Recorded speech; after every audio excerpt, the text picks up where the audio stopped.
Hazreti Vail diye Resulullah'ın yanladım. İki adam davalı olup geldi ve bir aytti, ya Resulallah, şıl adam men dädimin yerini ekip bädi aytti. Şıl adam men dädimin yerini ekip bä, menki olmalı aytti.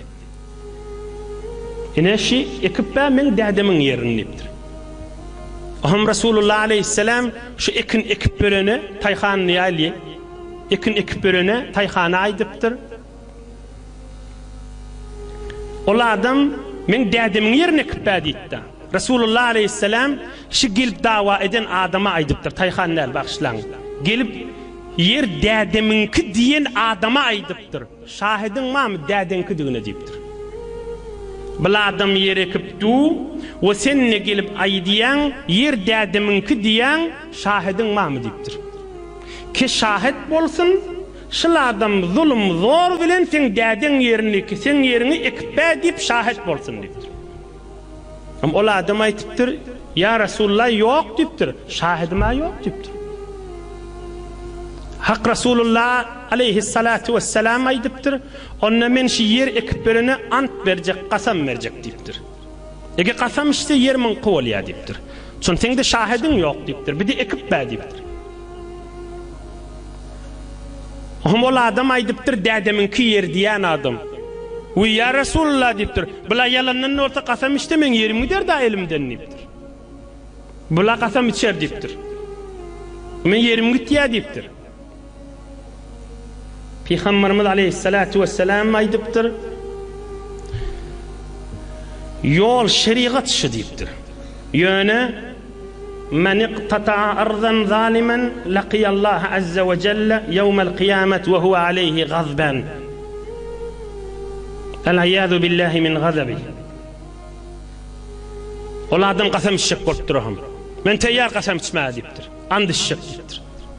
Aham Resulullah aleyhisselam aydypdyr, bir adam yalandan and içse, zulmedip halkın hakkını yemeden çürüyüm, ödün utanmayacak bolup yalandan kasam içse, halkın hakkını vermeyecek bolup and içse, kıyamet bolanna dünýeden geçenden soň Allah sataşanna Allah'ın qaharına sataşar diýipdir. Hudaý saklasın. Yani kıyamet ýok bolar diýipdir. Bunu ey cemaat bir zihninizde bolsun, siz elhamdülillah musulman hemmamiz. Cennet ulumi Allah'ın raziçılığı. Ve rizvanun minallahi akbar. Allah'ın raziçılığı cennetten qowdur. Kur'an-ı Kerim'de var.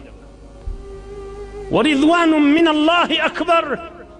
Allah'ın razılığı cennet ve cennetin içindekiden qowda. Ve eyni şiceretin aksi cehennem beter mi, Allah'ın qaharı beter. Cehennemin odu ecidir, hiç sapteldir, Allah'ın gazabının beraber. Bunu bir Müslümandır, bir zihnimizde, imanımızda, vücudumuzda bolmalıdır. Peygamber aydıptır, aleyhisselam, Muhammed Resulullah aydıptır. Gözümüzün nuru, başımızın tacı aydıptır. Her kim yalandan andıcıp birinin hakkını iyse, kıyamette Allah sataşar, Allah'ın qaharına sataşar. Ama o adam, yer ekip veren adam, mâzâ limen terakaha ya Resulallah? Kâle sallallahu aleyhi ve sellem, el cenneh.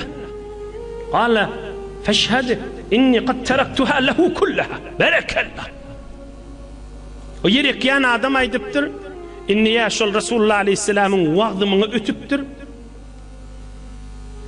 Ödününki deyip duran halatına da aydıptır ya Resulallah.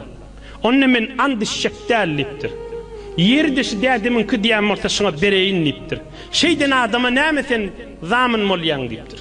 Şeyden adama men cennet şoňa boşluk berýän diýipdir. Şeyse andyda goýsa men cennet berýän, cennet bilen boşlaýan diýipdir. Aham ol adam aýdypdyr, şu ýere ekip beren adam, ya Resulullah şahit bol, ýeriň şodur şunu şoňa berdim, ant şekdel diýipdir. Berekallah. Hazreti Vail aydiye, şi gurrunlar bolanna men Resulullah'ın yanladım diye. Munna Hazreti Vail'den kim eşdiye? Alqama diyen oğlu eşdiye. Ondan sonra musnad, tarih, hadis kitaplarda sabit bolup, iyi olmasa şu mahal mübarek sizin celesanızda, sizin huzurunuzda şu derman gurrunlar aydılıvat.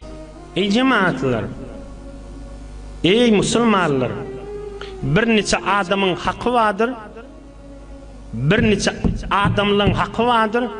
Ya hemkarına, ya doğununa, ya kaynana kaynatasına, ya oğul gıydına, ya eltisine, ya erine, ya heleyine, ya her kimden bilmeye kimdiğini. Bir adamların hakkı vardır. Allah'ın hikmeti şeyle isteptir. Ola hakkına kıyamatta yetişecekler. Allah'ın hikmeti şeyle isteptir. Bir neçe haklar kıyamatta alınmalı oluyor. Hamana mesela sada misal edin. Bir mal yok kim alallığı belli de. Ölüye gitti kim alallığı belli olmuyor. Ama denere yeri yok da. Denere yeri yok. ذلك بأن الله هو الحق المبين. Allah diye adam haktır, hak hakiyetine hükmen yetişmeli olur diyor. Her zat harap bolya da, her zat harap bolya, faset bolya, köneliye, hak harap bolyanlardır. Hamana 5000 yıl munnadır birinin bir çörek hakkını iptir. 100.000 yıl geçatın, o algılıdır, o bergilidir. 100.000 yıl, 100 milyon yıl geçsin, kıyamet her yana varsınlar. Hak nahak yan nerdir? O algılıdır, o bergilidir.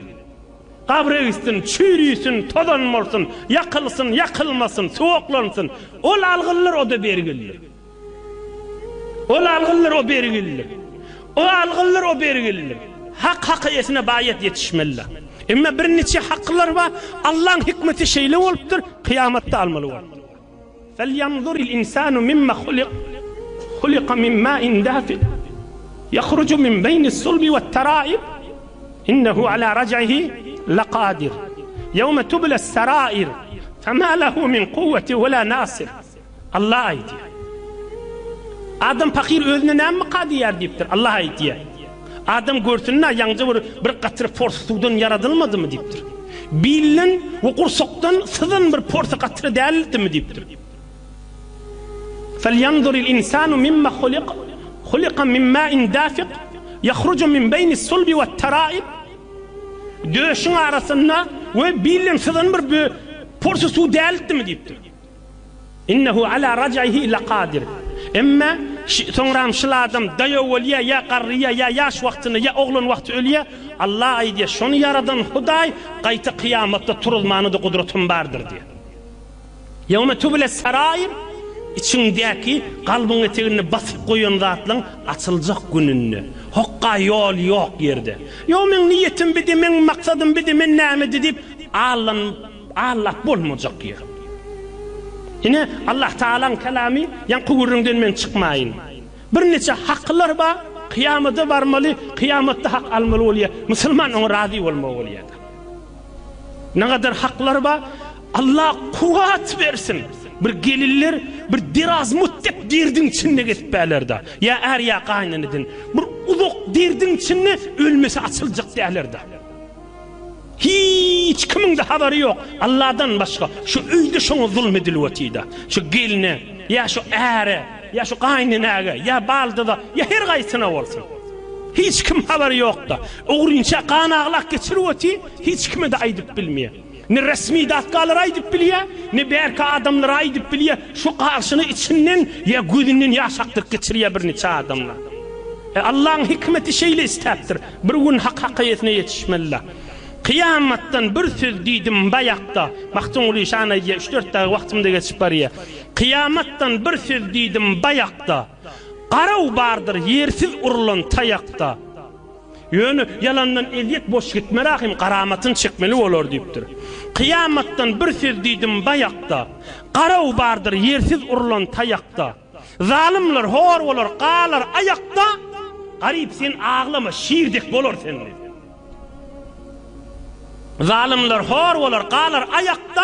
Bu tadı neme? Ya her yerde kefi yürüyor, ya hiç kimin işitmeyeceğini biliyor. Ne Kuda ayıp biliyor, ne Nata ayıp biliyor, şayet enatası merhum olsun. Ya bir gelin, ya er, ya bir zat. Aydırı yeri yok, biliyor adamın ayıp bilecek yeri yoktuğunu.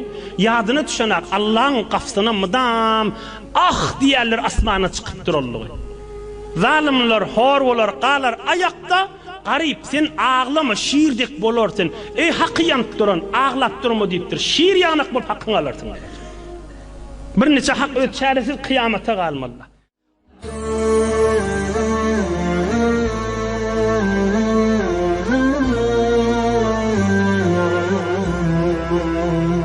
ha